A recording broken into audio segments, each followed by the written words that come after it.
मैत्रिणींनो, मी छाया काकडे छाया super kitchen मध्ये तुमचं सर्वांचं स्वागत आहे। तर आज मला किचन मध्ये एंट्री नाहीये, तर आज आपली मानसी काय बनवते तर चला आपण पाहूया आणि झाल्यानंतर त्याचा स्वादही घेऊया।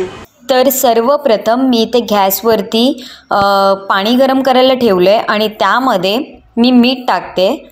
आपण मीठ जास्तच टाकणार आहोत कारण आपण इथे भात जो आहे तो उकडून घेणार आहोत, सो त्यामुळे मी यामध्ये मीठ जास्त टाकलेलं आहे। आणि आता हे आपण पाणी चांगल्या प्रकारे उकळून घेणार आहोत।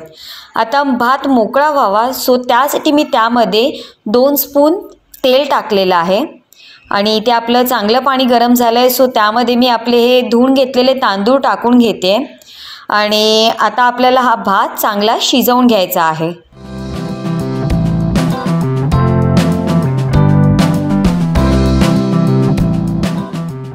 तर आता आपण इथे पुढची प्रोसिजर करायला घेतोय। तर एका बाजूला मी कढई गरम करायला ठेवली आहे आणि त्यामध्ये मी टाकत आहे 3 चमचे तेल। तेल गरम झालेलं आहे। आता त्यामध्ये मी बारीक चिरलेलं आलं आणि बारीक चिरलेला लसूण टाकून घेतलेला आहे आणि त्यानंतर मी त्यामध्ये बारीक चिरलेली हिरवी मिरची सुद्धा टाकत आहे। त्याचबरोबर आता मी हे सगळं मिक्स करून घेते मिश्रण आणि त्यानंतर मी त्यामध्ये बारीक चिरलेला कांदा टाकून घेतलेला आहे। आता हे सगळं मिक्स करून झालेलं आहे। त्यामध्ये कांदा लवकर शिजावा म्हणून मम्मीने सांगितल्याप्रमाणे मी त्यामध्ये मीठ टाकते आणि त्यानंतर आता मी त्यामध्ये वेगवेगळ्या भाज्या टाकत आहे। सर्वप्रथम मी त्यामध्ये टाकलेलं आहे गाजर, त्यानंतर बारीक चिरलेलं फरसबी, त्यानंतर सिमला मिर्च त्यामध्ये मी टाकून घेतलेली आहे। त्याच्यानंतर मी टाकते बारीक चिरलेला कोबी आणि सगळ्या भाज्या मी आता या मिक्स करून घेत आहे। त्यानंतर आता मी झाकण ठेवून या भाज्या शिजू देणार आहे। त्यानंतर आपण पुढची प्रोसिजर काय करायची ती पाहूया। आता एका बाजूला मी तवा गरम करायला ठेवला आहे आणि त्यामध्ये थोडंसं तेल टाकून त्यामध्ये मी 3 अंडी ही फोडून घेणार आहे। आता आपण याचं काही ऑमलेट नाही बनवत आहोत, पण बघा मी याचं पुढे काय बनवते ते।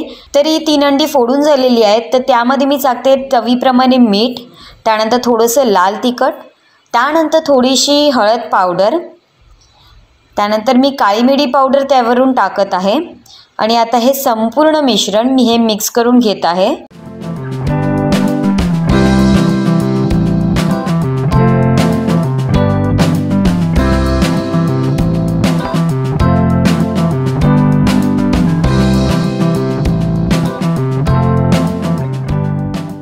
आपल्या भाज्या ज्या आपण शिजायला ठेवल्या होत्या त्या आपल्या शिजून आता रेडी झालेल्या आहेत आणि आपला राईसही रेडी आहे। तर तो राईस मी आता त्यावर टाकते।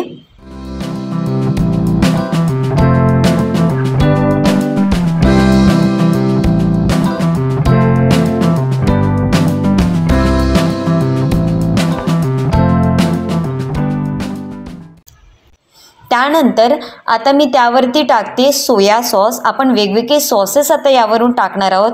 आता त्यानंतर मी टाकले आहे ग्रीन चिली सॉस आणि त्यानंतर मी यामध्ये टाकते रेड चिली सॉस। हे सगळं मी 2-2 स्पून टाकत आहे आणि तुम्ही तुमच्या चवीनुसार टाकू शकता। त्यानंतर मी पुन्हा 2 स्पून शेजवान चटणी यामध्ये टाकलेली आहे। संपूर्ण राईस आपला मिक्स करून घेते।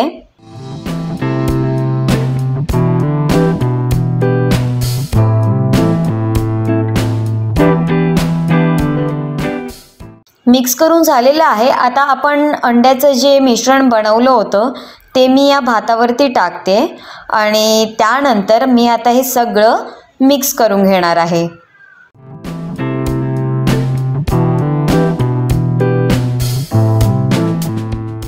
तर अशा प्रकारे आपला एक फ्राईड राईस हा रेडी झालेला आहे आणि आता मी तो खाण्यासाठी प्लेटमध्ये सर्व करते। तर चला हे बघा काय मला अंड वगैरे दिसतंय, व्हेजिटेबल पण दिसतंय आणि राईस पण दिसतोय। तर आता नक्की काय आहे हे? एक फ्राईड राईस। ओके। आणि खूप छान, म्हणजे असं वाटतंय की आता खावं। खरंच खूप छान झालंय। पण आमची परी खाते का?